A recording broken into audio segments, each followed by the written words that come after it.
Welcome to the Tech Talks Daily Podcast, where you can learn and be inspired by real-world examples of how technology is transforming businesses and reshaping industries in a language everyone can understand. Here is your host, Neil C. Hughes. Welcome back to the Tech Talks Daily Podcast. Now, as we approach 2,000 guests on here, I often get a little bit reflective of just how many cool people I've been fortunate to speak with on here, and it does leave me with an inferiority complex sometimes. And one of those guests is Chase Cunningham from Ericom Software, and he's the creator of the Zero Trust Extended Framework. He's also a cybersecurity expert with decades of operational experience in NSA, US Navy, FBI, cyber, and other government mission groups, and also responsible for Ericom's overall strategy and technology alignment.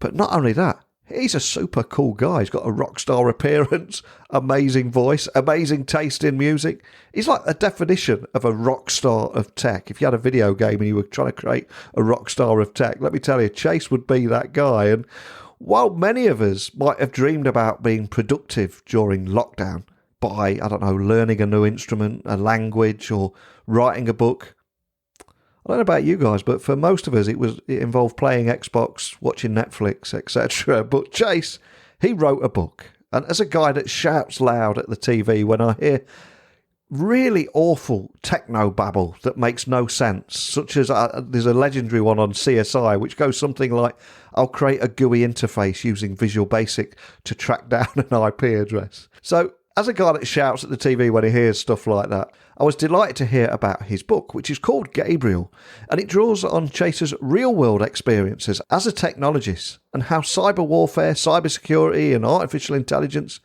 could be leveraged by the bad guys, and put that into a fictional book. So enough from me though. I've done a fair bit of scene setting there, haven't I? So buckle up and hold on tight as I beam your ears all the way to the US, where Chase is waiting to speak with us now.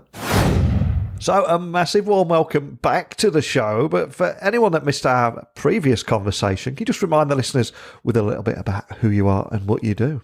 Sure. So my name's Chase Cunningham. I'm the Chief Strategy Officer at Ericom Software. Retired military, did a bunch of work for the government, write books, that type of stuff. And mainly my job at Ericom is just kind of continually looking at the market and doing, I guess you would call it, strategic guidance for the company. And so far, things are going pretty well.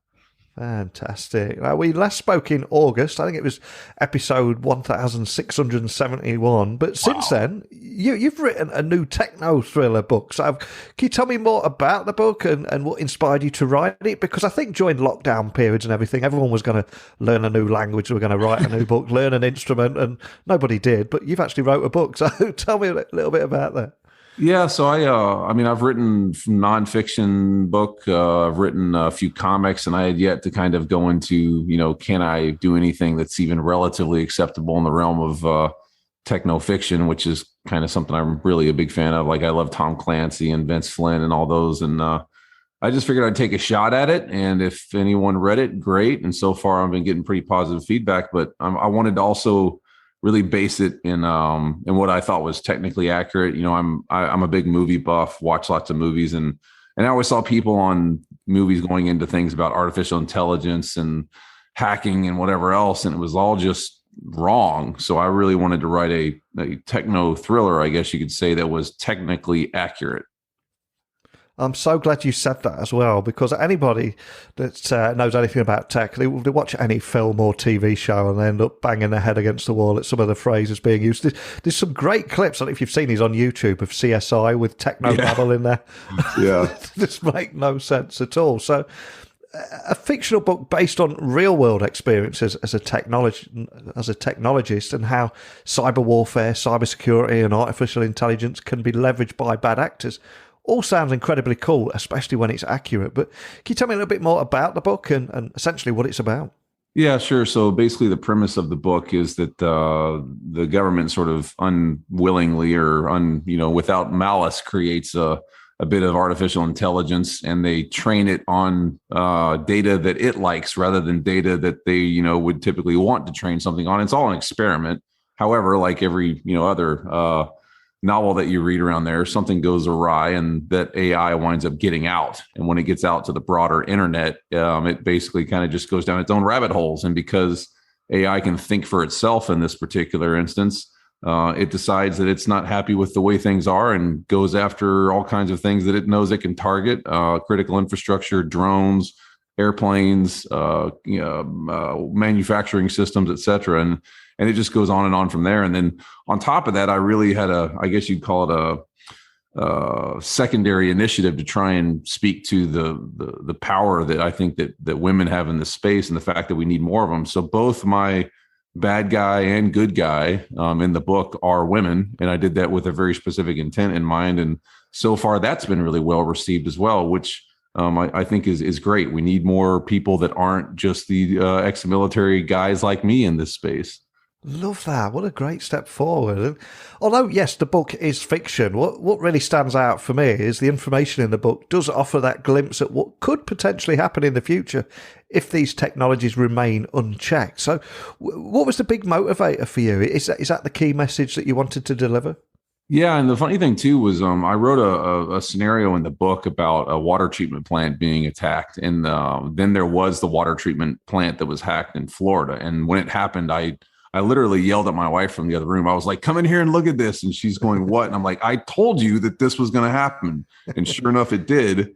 And it's one of those times where you want to say "I told you so," but you also regret being the person that has to say like "I told you so." And I do a lot of work on Capitol Hill, consulting with folks up there and trying to get this across to them.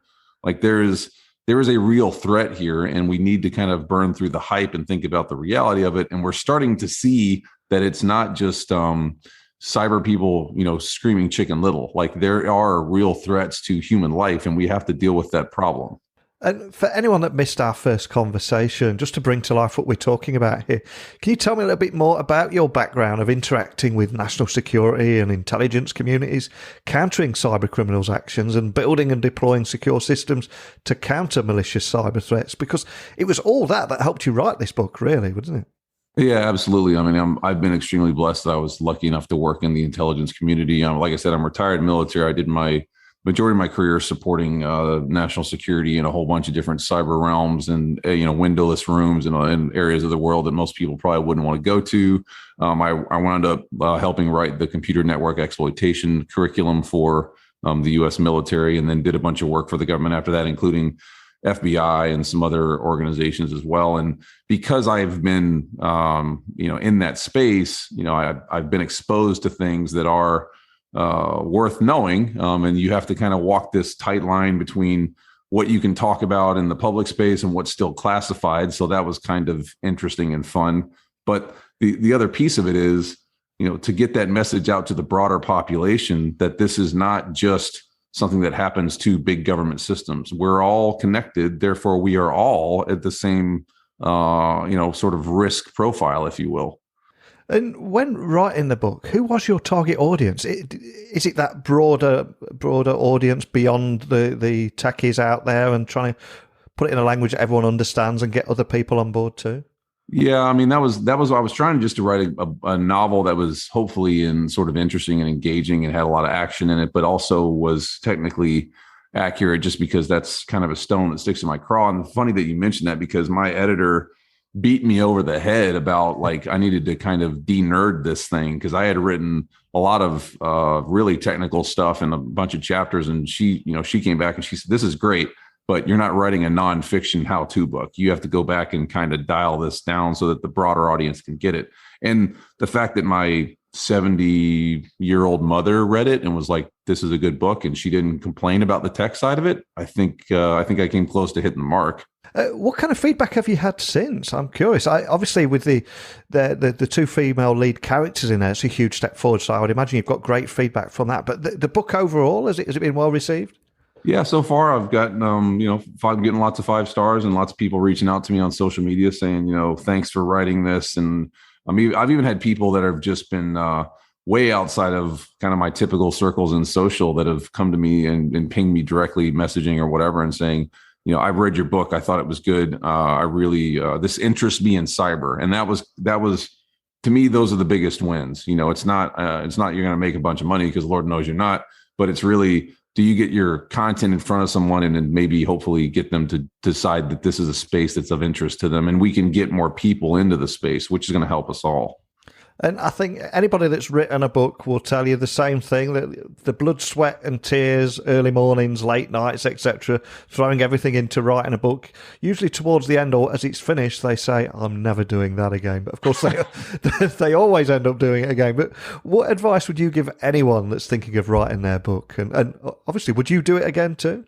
I mean, yeah, I'd like to do it again. If I get enough interest from folks that say that they'd like another version, sure, I'll write another one. I think the biggest thing I would give the biggest advice I would give to somebody on writing a book is just start. Anyone that tells you that they've written something and it came across right off the bat as, really good content, they're probably not being totally honest. You just kind of start and just go at it. And then it's like a big piece of granite that you kind of whittle down over time into something that looks like the statue you want. And you just keep going and going and going. So, and there's always an audience. I mean, I think that's a point too, is everyone's worried about, will someone read my book?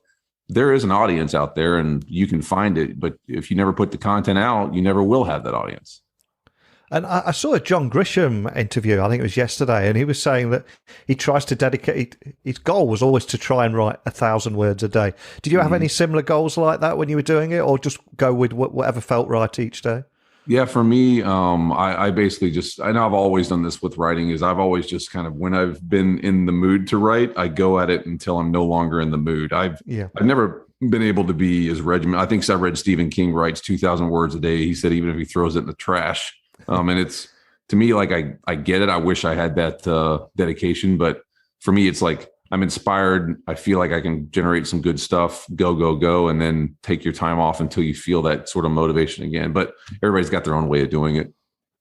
And outside and away from your book, of course, you're at Ericom, and it's been a great year for you guys there. So what's your focus going to be at Ericom in 2022? Is there anything you can share with us there about the road ahead? Yeah, I mean, we're going to stay the course. We're growing exponentially. We've done almost double what we did last year. Looks like we may even do a little more than that by the end of the year, which is great. And I think that means that we've put the right stuff in place. We're selling to the right market, and we're helping the customers that we want to help. And as long as we keep doing that and just put a little more gas on the fire in 2022, all signs point to wins for Ericom. So it's always an uphill slog, but we're running at the uphill slog with sprinter shoes on. Love that. And I'm not sure if we started doing this the last time we spoke, but I have started asking guests what's the soundtrack to their career in tech, or song that they have in the background when they're writing a book, etc. Did I ask you this last time in August? I believe so. Yeah, and I think I said Metallica last time. If I'm writing, that's right. Book, yes. Could be classical music. So. Yeah. So is any other? It is your second appearance. Is there another song you'd like me to put on that playlist? That you've been through a pretty big creative process of writing a book here. Is there anything that springs to mind? Oh gosh, what is the version that Disturbed did of that sort of older song? I can't remember the name of it. Gosh, "Hello Darkness, My Old Friend." That yes. One? Yeah, Disturbed did a version of that. Was amazing. Yes, it makes the hairs on the back of your neck stand up, wasn't it? Proper chill. Yeah, you're like, it's like, wow, that rock and roll guy can sing that. No, I will get that on the playlist with pleasure. So the final question I've got to ask is, where can people find the book, the title of it, and also keep up to speed with the latest work that you're doing at Ericom too? Sure. So you can find us at ericom.com, or we also are on zerotrustedge.com. The book is on Amazon. It's on Kindle. The title is Gabriel, Gabriel. And if you read it and you like it, I'm easy to find. I'm the only guy on LinkedIn with a cartoon avatar for cyber. Ping me, reach out to me, tell me if you like it, hate it, whatever. I'm always interested in hearing from folks that take the time and spend a little bit of their money to read a book. Fantastic. And I've got to ask, for all the people that love audiobooks, any plans for an audio version? I've had some folks asking me about that. I've got to figure out how to kind of do that and go down that rabbit hole. And obviously, since I have two lady characters, I'm going to have to find a lady to help me, read it, because no one wants to hear my voice acting like a woman. That'll give it a whole new perspective on there, wouldn't it? Okay, well, thank you so much for coming back on the podcast. Pleasure as always, Chase. It'll be great to get you back on next year. I've got a feeling this is not going to be the last book from you, but I'd love to get you back on. Hey, thanks for having me. Going. Thank you. Hello, darkness, my old friend. Man, I wish I was as cool as Chase. I reckon Chase could do a pretty good version of that song, don't you? And although his book is fictional, the information in it offers a glimpse at what could potentially happen in the future if these technologies remained unchecked. And I just love how he's using his background of interacting with national security and intelligence communities and countering cybercriminal actions and building and deploying secure systems to counter malicious cyber threats, to create a work of fiction that makes sense and could offer as a warning as well, which is technically accurate, rather than those techno-babble sentences that you hear on CSI. But that's enough from me, so over to you. Let me know your thoughts. If you've checked out Chase's book, give me a shout. Whatever you'd like to talk about, there's a seat for you on this podcast too. So a big thank you for listening as always, and until next time, don't be a stranger. Thank you for listening to the Tech Talks Daily Podcast with Neil C. Hughes. Remember, technology works best when it brings people together.